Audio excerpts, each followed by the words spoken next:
If you're just beginning to explore Gnosticism, or even if you've felt like a Gnostic soul your whole life without having the language for it, you've probably asked yourself, what exactly is the Demiurge? In this video, we're going to look at that question directly and briefly. Who the Demiurge is, where this idea comes from in the Gnostic texts, and why understanding it changes the way you see this world and your place in it. What if the God you were taught to worship isn't the true source at all? What if the universe you move through every day, the sky, the laws of nature, even the flow of history, is not the original creation of a loving, infinite consciousness, but a copy, a mimicry, a vast, glittering construction built by an ignorant architect who believes he is the only God that exists? For most people, this idea is unthinkable.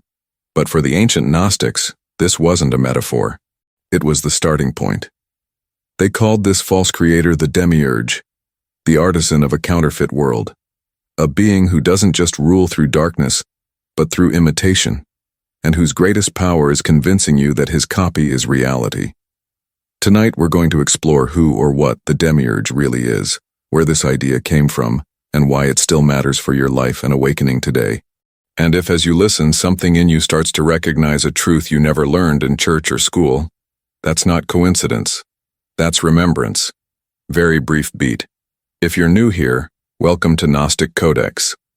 After this opening, if this message resonates, remember to like the video, subscribe, and share your reflections in the comments.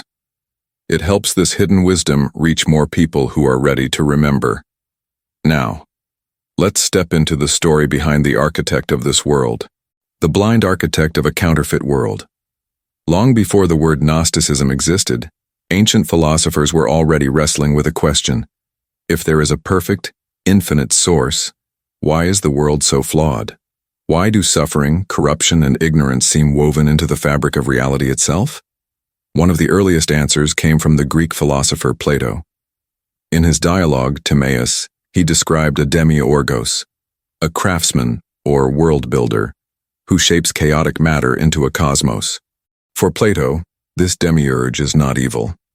He's a well-intentioned artisan trying to imitate the perfect world of divine forms.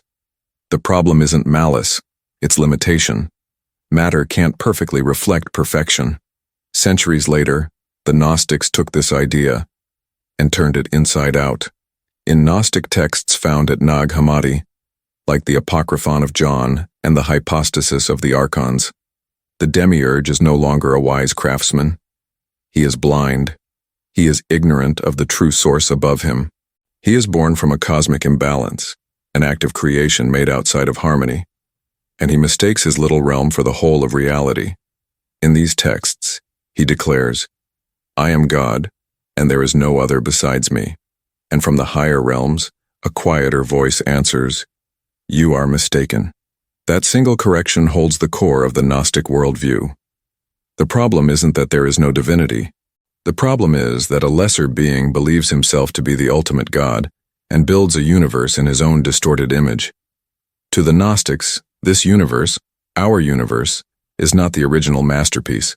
It is a copy, a reflection, a beautifully convincing simulation that keeps consciousness asleep by making the imitation look more real than the source. Sophia, the fall, and the birth of the Demiurge. Behind the Demiurge stands another figure. Sophia, the embodiment of divine wisdom. In Gnostic cosmology, before time and matter, there is the pleroma, the fullness, a realm of pure light and living awareness. From this fullness emanate divine beings called aeons, each an aspect of the ineffable source. Sophia is one of these aeons. Moved by an intense longing to know and create directly, she acts alone, without her divine counterpart. In that solitary act, something unbalanced is born, a being cut off from the higher light, yet carrying a fragment of its power. This is the Demiurge. He awakens in a realm of his own making, surrounded by swirling chaotic matter. He sees no one above him, no higher realms, no pleroma. So he comes to a catastrophic conclusion. I am the only God. Everything begins with me. From there he begins to shape the raw stuff of matter into a cosmos. Planets, stars, bodies, laws, structures. But because he is blind to the true source, what he creates is not the pure reflection of divine love.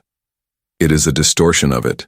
He fashions Archons, ruling powers and authorities, to help him manage this creation.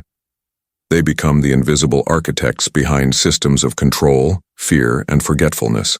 To the outer world, these forces appear as destiny, law, tradition, even religion.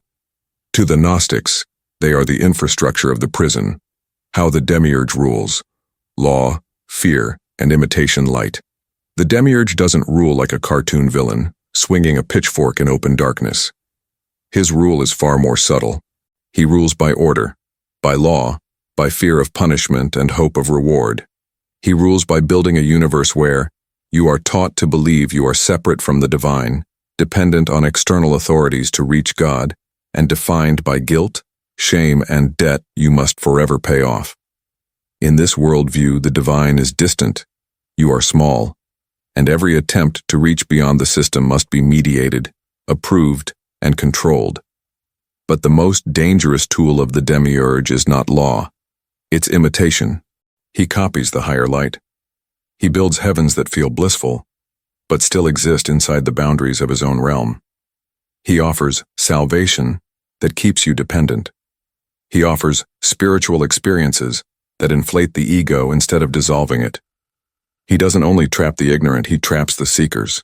Whenever you feel superior to those who are asleep, obsessed with how enlightened or special you are, addicted to constant downloads, visions, and new cosmic information, you may not have left the prison at all. You may have just moved into a nicer cell. The Gnostics called this the counterfeit spirit, a force within the psyche that mimics the divine spark, but feeds on pride, hierarchy, and identity. It whispers, "You are chosen. You are above the others. You've already arrived." And if you believe that whisper, the trap quietly closes. The soul's spark, what the Demiurge cannot touch. Despite all this, the Gnostics were not nihilists. They did not believe the Demiurge was the highest power. They believed something radically different. Inside every human being is a spark that does not belong to the Demiurge's world. It comes from the pleroma, the realm of true light, and it was placed here through Sophia's compassion. This spark is your deepest self. Not your personality, not your history, not your trauma, not your beliefs. It is the quiet awareness that has been watching every experience you've ever had. The Demiurge can shape bodies, worlds, systems, and even afterlife illusions. But he cannot create that spark. He can only distract it. He can only hypnotize it. He can only convince it that it is small, broken, guilty, or forever in need of something outside itself. The entire Gnostic path is about one thing: waking this spark up, not by believing more doctrines or joining the right institution, but by turning attention inward and remembering, I am not from here. I am in this world, but not of its making. The true source is not above me in the sky. It is within me as awareness itself. This is what the Gnostics called Gnosis, not information, but direct inner knowing. When Gnosis dawns, the Demiurge doesn't vanish in a dramatic cosmic battle. He simply loses his power over you. Because his power was never physical in the first place, it was always made of belief. The Demiurge today, not just a myth, but a mirror. You might be wondering, is the Demiurge a literal being somewhere out in space? A cosmic tyrant with Archons as his angels of enforcement? Or is he a symbol? The Gnostics were comfortable holding both levels at once. On one level, the Demiurge is a mythic personification of ignorance elevated to godhood, a story that explains why a flawed world could exist beneath a perfect source. On another level, he is a mirror of the human ego and the systems it builds. Every institution that claims absolute authority over truth. Every ideology that divides the world into pure and impure, chosen and condemned. Every inner voice that says, "You are only worthy if..." All of that is demiurgic. Whenever consciousness forgets its origin and tries to control reality through fear, law, and image, the Demiurge is born again. And every time a human being remembers, the kingdom of God is within, that false god dies a little more. So the real question isn't just, Does the Demiurge exist? The real question is, where does the Demiurge live in me? Where do I still seek external permission to trust my own inner knowing? Worship images, roles, and identities instead of the silent awareness behind them? Cling to spiritual superiority instead of humble clarity? Because it is in those places that the false creator holds his last territory. How to see through the Demiurge's illusion. The Gnostics didn't teach escape through violence or hatred of the world. They taught escape through seeing. Not seeing more visions, more beings, more cosmic maps, but seeing the mechanism of illusion itself. Here are 3 core ways they suggested stepping beyond the Demiurge's game. 1. Watch what wants your worship. The Demiurge doesn't always ask to be called God. Sometimes he hides inside more subtle idols. Your image of being a good person, your identity as awakened or chosen, your attachment to a system, teacher, or belief that must never be questioned. Whenever something demands unquestioned loyalty, pause. Ask, does this point me back to the light within, or does it keep my attention locked outside myself? Anything that blocks you from turning inward toward your own awareness is part of the architecture of the trap. 2. Feel the difference between copy and source. The false light is loud. It dazzles, it flatters. It says, you're almost there. Just one more teaching, one more secret, one more level. The true light is quiet. It doesn't promise. It doesn't negotiate. It doesn't inflate the ego. It simply is. You feel it as a deep stillness beneath thought, a spaciousness that doesn't need to be right, a clarity that doesn't argue or convince. Spend moments every day resting in that stillness, not visualizing, not affirming, just being aware of awareness itself. That is the one place the Demiurge cannot enter. He has no tools there, because there is nothing for him to copy. 3. Choose clarity over comfort. The Demiurge's world is built on comfort and distraction. Comfort in being saved by something outside you. Comfort in blaming others, systems, or demons for all your pain. Comfort in spiritual fantasies that keep you chasing the next experience. Clarity is different. Clarity asks, where am I still running from myself? What belief am I protecting by staying asleep? What would happen if I stopped seeking and simply saw? Clarity can feel like loss at first. You may lose certain identities, certain certainties, certain stories about who you are, but everything you lose in that fire was never you in the first place. And when the masks burn away, what remains isn't empty. It is the same silent presence that was there before the Demiurge ever spoke his first word. The real power. The Demiurge can't touch. In the end, the Gnostic message about the Demiurge is not a horror story. It's a diagnosis and a reminder. The diagnosis is this: you live in a world of reflections, copies, and imitations. A world where even spirituality can become another cage. A world built by a lesser power that confused itself with God.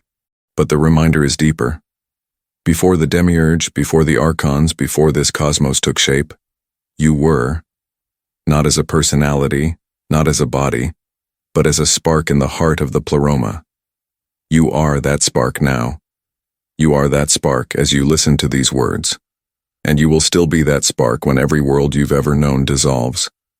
The Demiurge can shake the mirrors. He can build new illusions. He can even imitate heaven, but he cannot touch the one who sees through them. That one is you.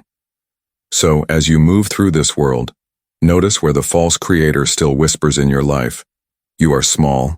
You are guilty. You are dependent on me. And gently answer with the knowing the Gnostics carried. I was never bound. I remember where I came from.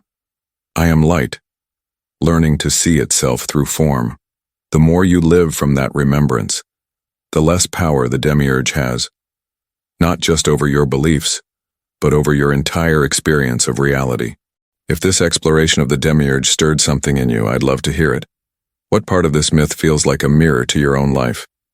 Where do you see the counterfeit light showing up in your spiritual journey? Share your reflections in the comments.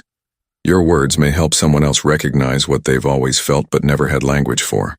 And if you want to keep diving into these buried Gnostic teachings, about the Demiurge, the Archons, the divine spark, and the path of inner Gnosis, remember to like this video and subscribe to Gnostic Codex. Exposing the false light. Remembering who you are. The real journey doesn't end when the illusion breaks. That's exactly where it finally begins.